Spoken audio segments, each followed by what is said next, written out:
Le football africain a atteint un autre niveau depuis le début du millénaire. Vous pouvez trouver des joueurs du continent répartis parmi les meilleures et les plus compétitives équipes du monde.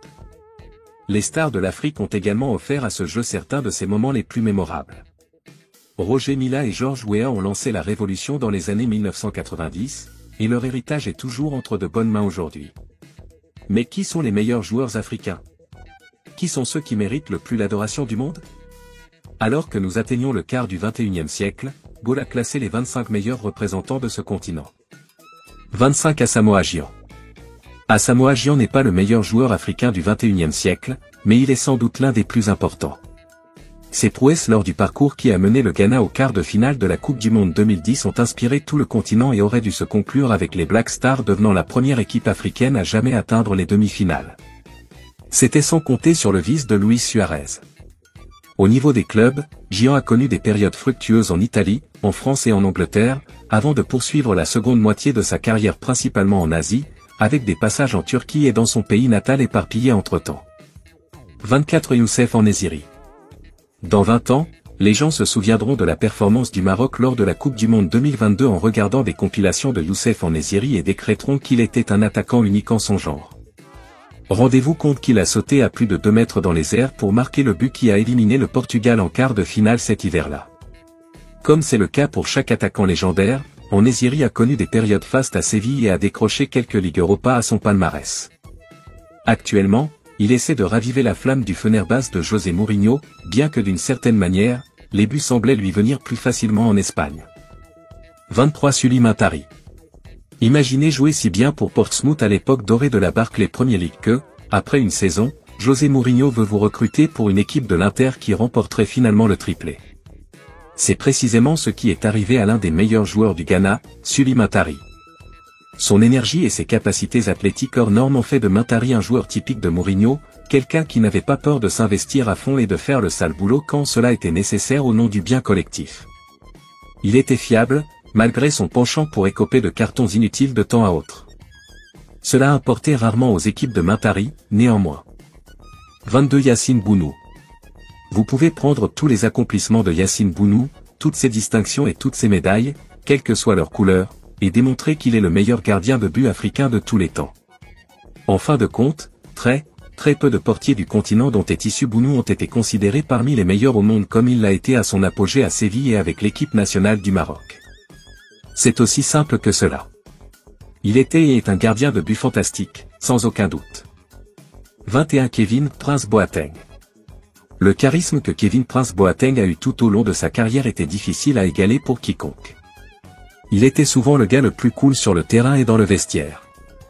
Même aujourd'hui, il continue de raconter ses histoires dans des vidéos et des podcasts comme un maître conteur. Malgré le fait d'avoir illuminé les stades avec des équipes comme l'AC Milan, Tottenham et même brièvement Barcelone, oui, qui se souvient de ça, c'est dommage que l'héritage de Boateng au niveau international avec le Ghana se limite à seulement 14 apparitions avec l'équipe senior en raison d'un conflit avec la fédération de football. 20 Kwadwo Asamoah. Légende ghanéenne, Kwadwo Asamoah a presque eu la carrière parfaite en Serie A. Il s'est fait un nom à l'Udinese et a mérité un transfert vers la Juventus, où il a connu 6 années glorieuses de titres et de déceptions en Europe avant de finir avec des passages éphémères à l'Inter et à Cagliari. Un transfert en copropriété à Empoli pour réaliser le rêve italien, n'est-ce pas? Asamoah a raccroché les crampons en 2021 comme l'un des joueurs les plus titrés de l'histoire africaine, avec 13 trophées dans son armoire et une flopée d'honneurs personnels. 19 Salomon Kalou. Vous avez besoin d'un homme capable de jouer n'importe où dans un trio offensif et qui ne se plaindra pas de son temps de jeu? Vous avez besoin de Salomon Kalou à son apogée, l'attaquant multifonction de Chelsea en cas d'urgence. Même au-delà de cette période formidable à Stamford Bridge, Kalou était une véritable menace de but aux Pays-Bas avec Feyenoord, en France avec Lille et en Allemagne avec Hertha Berlin. Il a même passé du temps au Brésil avec Botafogo. Juste pour le fun, vraisemblablement. 18 Benny McCarthy. Benny McCarthy est considéré par beaucoup comme le plus grand joueur sud-africain de l'histoire, et l'argument en sa faveur est plutôt solide. Il était l'attaquant vedette de l'équipe de Porto qui a stupéfié l'Europe en remportant la Ligue des Champions 2003-04 sous la direction de José Mourinho, a marqué des buts à travers l'Europe avant de faire ses preuves en Premier League, et demeure à ce jour le meilleur buteur de son pays. De nos jours, McCarthy est plus connu pour être l'entraîneur des attaquants qu'Eric Ten Hag a nommé lors de son arrivée à Old Trafford en 2022, mais il a depuis eu des désaccords par le biais des médias. 17 Victor Osimhen. Certainement, les choses ont peut-être mal tourné entre Victor Osimhen et Naples, et un autre chapitre de cette histoire pourrait encore venir lorsque son prêt à Galatasaray prendra fin, mais il était toujours l'attaquant qui les a conduits à leur premier scudetto sans Diego Maradona dans l'équipe. Les meilleures années d'Osimhen sont encore devant lui et il devrait gravir les échelons de ses classements à mesure que sa carrière avance. Étant donné la qualité de l'effectif nigérian, des triomphes internationaux devraient également lui sourire à un moment donné. 16 John Obi Mikel. Un des héros sous-estimés du football, la carrière de John Obi Mikel, en particulier en Angleterre, ressemble à un véritable feuilleton. Manchester United pensait l'avoir signé au départ et l'avait même dévoilé dans un maillot rouge, mais après une longue bataille juridique de plusieurs mois, il a été confirmé comme joueur de Chelsea en 2006. Au début, Mikel était parfois considéré comme un handicap et un jeune joueur qui avait beaucoup à apprendre. Mais au cours de ses 11 années dans l'ouest de Londres, il est devenu un vrai taulier et est considéré comme un des joueurs les plus aimés des Blues de l'ère moderne, une des stars africaines emblématiques du club dont l'opinion est toujours très respectée aujourd'hui. 15 G.G. Okocha. Certes, c'est un peu triché puisque la majeure partie de l'apogée de G.G. Okocha s'est déroulée dans les années 90, mais il a tout de même eu un énorme impact sur le football, en particulier en représentant le Nigeria et l'Afrique, également dans les années 2000. Le plus grand dribbleur du continent a côtoyé un jeune Ronaldinho pendant ses années au Paris Saint-Germain, avant de finalement créer son héritage définitif dans le football de club, devenant l'emblème de l'APL de l'ère Barclay et qui s'est essentiellement distingué chez les Bolton Wanderers de Sam Allardyce. Il était aussi très brillant avec les Super Eagles au niveau international. 14 Frédéric Kanouté. Qu'est-il arrivé aux attaquants gigantesques avec des poils de torse comme du velcro pour faire coller le ballon? Ramenez-nous ces types d'attaquants, s'il vous plaît. Frédéric Kanouté correspondait parfaitement à cet archétype, l'un des hommes cibles les plus soyeux et fluides du jeu qui pouvait faire bien plus que juste frapper la tête et conserver le ballon. En plus des innombrables buts qu'il a marqués au cours de sa carrière, Kanouté a été l'un des joueurs les plus influents de l'histoire de l'équipe nationale du Mali, menant leur charge à une 4e place lors de la Coupe d'Afrique des Nations 2004, où il a remporté le prix du joueur du tournoi. Ceux d'entre vous qui adoraient Revista de la Liga, à l'époque se souviendront sans doute de son passage à Séville, où il a inscrit 137 buts et remporté 6 trophées. 13 Achraf Hakimi. Considéré comme l'un des meilleurs arrière-droits africains de tous les temps, Achraf Hakimi pourrait s'imposer dans des débats plus vastes d'ici la fin de sa carrière. Il est encore dans la vingtaine et, contrairement à Gian, a réussi à mener son pays, le Maroc, jusqu'aux demi-finales d'une Coupe du Monde. Né et élevé en Espagne, ayant gravi les échelons de l'académie du Real Madrid, Hakimi était néanmoins déterminé à jouer pour le pays de ses parents. En plus de ses exploits en équipe nationale, il a remporté des trophées avec les Blancos, le Borussia Dortmund, l'Inter et maintenant le Paris Saint-Germain, et n'a guère été un joueur secondaire dans ses triomphes non plus. 12 Lorraine. Figurer comme arrière-droit titulaire pour la saison des « Invincibles » d'Arsenal serait amplement suffisant pour inclure Lorraine dans une liste comme celle-ci. Heureusement, son CV justifie également son inclusion. 7 trophées avec les Gunners, plus 1 avec Portsmouth, renforce également sa position d'un point de vue club. 2 Coupes d'Afrique des Nations et une médaille d'or olympique avec le Cameroun le place au sommet. Un joueur fabuleux qui a eu un grand impact sur les équipes victorieuses. 11 Seydou Keita. Sais-tu combien il est difficile d'avoir joué pour le FC Barcelone de Pep Guardiola? Il fallait essentiellement être un footballeur avec des qualités singulières pour avoir une chance. C'est tout à l'honneur de Seydou Keita d'avoir joué 188 fois pour le Barça entre 2008 et 2012, dont 56 fois rien que pendant leur fameuse saison 2010 à 11 qui s'est terminée avec un triomphe en Ligue des Champions. Que ce soit pour protéger la défense ou pour avancer de la surface à la surface, on pouvait compter sur Keita pour faire le travail. On pouvait aussi compter sur lui pour servir Lionel Messi et appartenir à sa compagnie. Dit Kolo Touré. Aucun joueur africain n'a plus d'apparition en Premier League que Kolo Touré et 353 matchs, et on peut dire qu'il a été excellent pendant la majorité d'entre elles. Sa longévité l'a vu devenir l'un des plus jeunes joueurs clés de l'équipe des « Invincibles » d'Arsenal, âgé de 22 à 23 ans et jouant 37 de leurs 38 matchs sans défaite, rejoindre Manchester City pour faire partie de l'équipe qui a remporté son premier titre en une génération, et ensuite s'est taillé un statut culte à Liverpool en tant que favori de Brendan Rodgers. Plus d'une décennie de contribution à l'équipe nationale de Côte d'Ivoire a porté ses fruits pour Touré lorsqu'ils ont remporté la Coupe d'Afrique des Nations 2015, mettant fin à leurs 23 ans d'attente pour une gloire continentale, et seul Didier Zokora, 123, a eu plus de sélections que son total de 120. 9. Emmanuel Adebayor. La carrière d'Emmanuel Adebayor mérite clairement un film.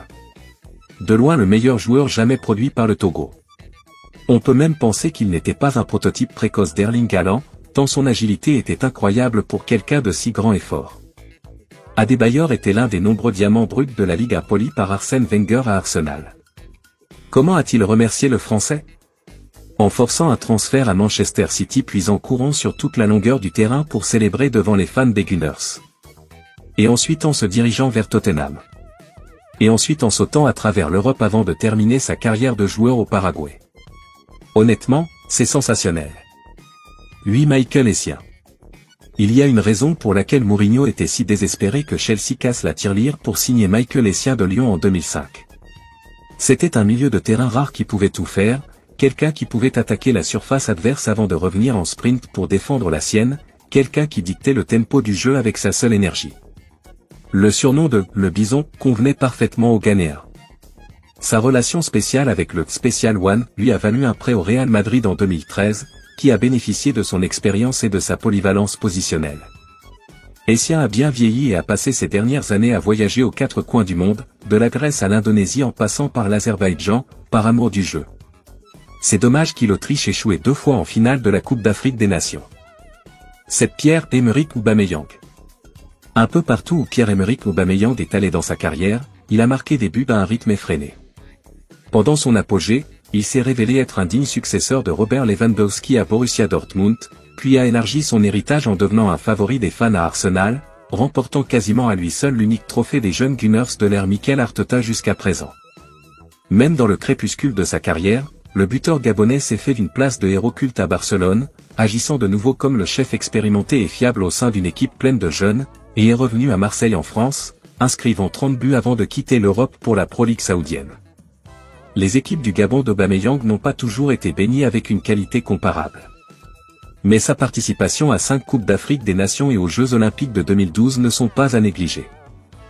Riyad Mahrez. Lorsque Leicester City a miraculeusement remporté la Premier League 2015-16, alors que l'Angleterre couronnait Jamie Vardy comme le personnage principal du conte de fées, et que N'Golo Kanté était salué comme la bonne affaire du siècle, plus à ce sujet ici, Riyad Mahrez était élu par ses pairs comme le joueur de l'année de la PFA. C'est dire à quel point il était bon cette saison-là. L'Algérien avait encore plus à offrir aux Foxes avant de partir quelques années plus tard pour Manchester City, où il a surmonté un début difficile pour prouver qu'il était l'idéal successeur en tant qu'ailier intérieur des ailiers mangeant la ligne de touche comme Leroy Sané et Raheem Sterling. 5. Sadio Mané. Il n'y avait pas un seul but que le Sadio Mané de sa meilleure forme ne pouvait pas marquer. Rentrer à l'intérieur depuis la gauche? Bien sûr. Foncer à l'intérieur depuis la droite? Idem. Une frappe de loin? Évidemment. Un but facile? Forcément. Une tête bien ajustée? Sa spécialité sous-estimée. Un missile de 30 mètres? Oh, oui. Son partenariat sur l'aile avec Mohamed Salah à Liverpool était l'incarnation moderne de Franck Ribéry et Arjen Robben au Bayern Munich, avec les 2 meilleurs joueurs africains de ces dernières années travaillant ensemble pour dominer le monde. Le regret pour Mané est qu'il a été considéré comme le joueur secondaire dans ce duo. 4. Yaya Touré. La seconde moitié de la chanson la plus amusante du football, Yaya Touré avait une sacrée mission de devoir se montrer à la hauteur des standards fixés par son frère, Kolo. Et pourtant, il a réussi à être encore meilleur, malgré ses débuts en Ukraine avec le désormais défunt Metalurg Donetsk alors que son frère aîné se faisait un nom chez les Invincibles. Son ascension vers les sommets en tant que joueur clé avec le Barcelone de Pep Guardiola s'est avérée être l'entrée parfaite vers le grand monde. Touré était déjà un excellent joueur défensif avant de décider d'étendre ses longues jambes effilées et de devenir l'un des meilleurs milieux de terrain box-to-box au monde. Puis il y a le fait que, tout d'un coup, il a commencé à marquer un coup franc toutes les 2 semaines pendant la saison 2013-14, où Manchester City a remporté le titre, terminant l'année avec 20 buts rien que dans la Premier League. Quelle carrière époustouflante, honnêtement. 3. Mohamed Salah. Quand tout est dit et fait, Mohamed Salah pourrait bien avoir de solides arguments pour dominer cette liste. Hélas, il doit se contenter de la 3e place pour l'instant. Désolé, Mo. Il aurait été difficile de l'imaginer même figurer sur cette liste après son passage décevant à Chelsea au milieu des années 2010, où il a été considéré comme un énorme flop. Mais depuis son retour en Premier League avec Liverpool, il a dépassé toutes les attentes et brisé tous les jalons imaginables sur son chemin vers l'immortalité. Le rythme auquel Salah marque est ridiculement banalisé.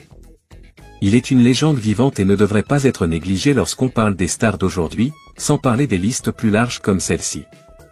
2. Didier Drogba. D'une manière ou d'une autre, le grand Didier Drogba est devenu sous-estimé depuis sa retraite. Un rapide coup d'œil à quelques saisons en berne sur sa page Wikipédia n'est pas le sérum de vérité que les détracteurs de sa grandeur veulent faire croire au monde. Il était le pire cauchemar de votre défenseur préféré. Il était l'ultime joueur pour les grands matchs, l'une des rares superstars décisives du football. Là où il y avait une tête à jouer, Drogba l'a remporté et l'a frappé dans la lucarne pour faire bonne mesure. Et peut-être surtout, il avait le meilleur nom à crier pour un commentateur. La vraie déception dans la carrière de Drogba est qu'il ne s'est jamais présenté par hasard à un match de Chelsea chauve comme il l'est aujourd'hui. Imaginez si un Blackburn Rovers ou un Wigan Athletic se pointait à Stamford Bridge et que tout d'un coup ces longues mèches étaient remplacées par une tête lisse aussi dure que fer. C'est un quintuple but assuré. Un Samuel Eto'o. Voici l'unique homme à avoir remporté des triplés consécutifs avec deux équipes différentes. Samuel Eto'o était censé être un simple détail dans le contrat d'échange partiel de 46 millions d'euros de Barcelone pour acquérir Zlatan Ibrahimovic, mais il s'est avéré être le meilleur joueur de l'accord. Le Camerounais était à la fois un grand buteur de but et un buteur de grands buts, se faisant d'abord connaître comme la star de la modeste équipe de Majorque au large des côtes espagnoles. À partir de là, le Real Madrid, où il avait passé un court séjour durant sa jeunesse, et le Barça se sont battus pour qu'il devienne le visage d'une nouvelle ère, et il a finalement choisi le Barça. Après avoir tout gagné au Camp Nou, Eto'o a tout gagné au San Siro avec l'Inter. Des passages que les puristes n'oublieront pas avec Lanzi Makashkala, Chelsea et Everton ont été suivis par des passages que les observateurs oublieront volontiers à la Sampdoria, Antalyaspor, Konyaspor et Qatar SC. Peut-être plus important encore, Eto'o a les accomplissements internationaux pour soutenir sa place de numéro 1 dans ce classement en tant que double vainqueur de la Coupe d'Afrique des Nations et médaillé d'or olympique. C'est pourquoi il est le meilleur footballeur de son continent de ce siècle.